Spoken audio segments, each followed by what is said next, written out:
ہم نے بے نظیر بھٹو کی حکومت کے پہلے دور کے بارے میں بات کی جو کہ 2 سال تک رہا۔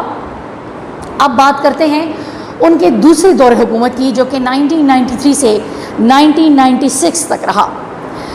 1993 میں عام انتخابات میں ایک بار پھر سے پیپلز پارٹی نے کامیابی حاصل کی اور آئین کی روح سے بے نظیر بھٹو کو ایک بار پھر سے حکومت بنانے کی دعوت دی گئی۔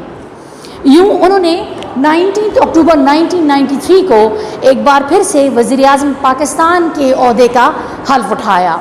سندھ اور پنجاب میں پیپلز پارٹی کی حکومت بنی اور کے پی اس وقت کے صوبہ سرحد اور آج کے پی میں اور بلوچستان میں نواز شریف اور ان کی حلیف جماعتوں نے اپنی حکومت بنائی۔ یوں ایک بار پھر سے جمہوری عمل جو کہ رک گیا تھا اس کا دوبارہ سے آغاز ہوا۔ اس بار جب بے نظیر بھٹو نے اپنا اقتدار سنبھالا تو انہوں نے ایک محتاط اور محفوظ پالیسی کو اپنایا تاکہ نہ صرف وہ یہ چاہتی تھی کہ وفاقی وزارتیں بنانے میں وہ خاص احتیاط اور محتاط رہیں، انہوں نے بڑی ذمہ داری کا کام کیا اور انہوں نے بڑی ذمہ داری اور خاص احتیاط سے انہوں نے وفاقی وزارتیں بنائیں۔ اس کے علاوہ بیوروکریسی کے ساتھ ان کا رویہ کافی لچکدار رہا اور پریس کی آزادی بھی کافی مثالی رہی۔ جی بات کرتے ہیں ان کے اقدامات اور ترجیحات کی، تو حکومت کے ایسے کام جو کہ عوام کی فلاح و بہبود کے لیے جو کہ ایک صحیح ٹریک پہ چل سکے، تو جی سب سے پہلے انہوں نے بے روزگاری میں کمی کے لیے، کیونکہ بے روزگاری میں کمی کے لیے انہوں نے خاطر خواہ کام کیا۔ ان کی ترجیح جو تھی وہ یہی تھی کہ وہ بے روزگاری میں کمی لے کر آئیں گی حکومت۔ گو کہ حالات اس وقت کافی چیلنجنگ تھے، اندرونی اور بیرونی کافی مزاحمتوں کا سامنا بھی تھا، مشکلات بھی تھیں، لیکن بے نظیر بھٹو نے اپنی ترجیحات اور اقدامات جو ہیں ایک صحیح ٹریک کی طرف وہ گامزن رہیں۔ جی تو جیسے میں نے آپ سے کہا کہ بے روزگاری میں کمی ان کی سب سے بڑی ترجیح رہی۔ دوسرا، تعلیم کے شعبے کو انہوں نے خاص طور پہ اہمیت دی اور اس بات کا خاطر خواہ کام اس میں کیا گیا کہ خواندگی میں اضافہ کیا جائے۔ اس کے علاوہ توانائی کے شعبے میں مطلب یہ کام کیا گیا کہ لوڈ شیڈنگ میں کمی آئے تاکہ عوام کو ریلیف مل سکے۔ اس کے علاوہ عوام کو صحت کی بنیادی سہولتیں فراہم کرنے میں بھی انہوں نے کام کیا۔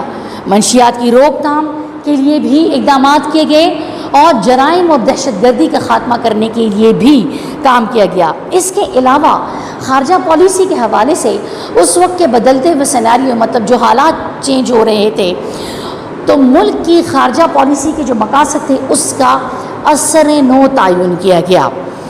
جی اور اس کے علاوہ قومی وسائل کو ترقی دی گئی۔ تو یہ تو تھی بے نظیر بھٹو کی حکومت کے دور کے اقدامات اور ترجیحات کی جو میں بات کر رہی تھی، ان کے کچھ پوائنٹس کو ہم نے کیا ہے ڈسکس کیے۔ جی اگلا ہے پیپلز پارٹی کا پہلا بجٹ جو ہے پھر اس دوسرے دور حکومت میں جون 1994 کو سامنے آیا۔ اس میں جو ٹیکس 128 ارب روپے کے نئے ٹیکس جو لگائے گئے تو اس سے عوام جو تھے عوام کا احتجاج شروع ہو گیا، عوام نے اس کو ریجیکٹ کیا۔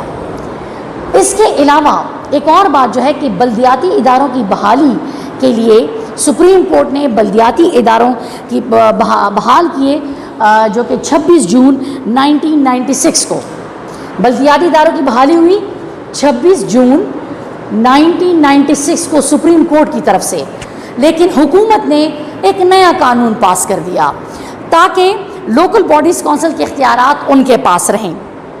اچھا اس کے بعد کیا ہوا؟ 10 اگست 1996 کو تاجروں نے ملک گیر ہڑتال کر دی۔ کس چیز کے خلاف؟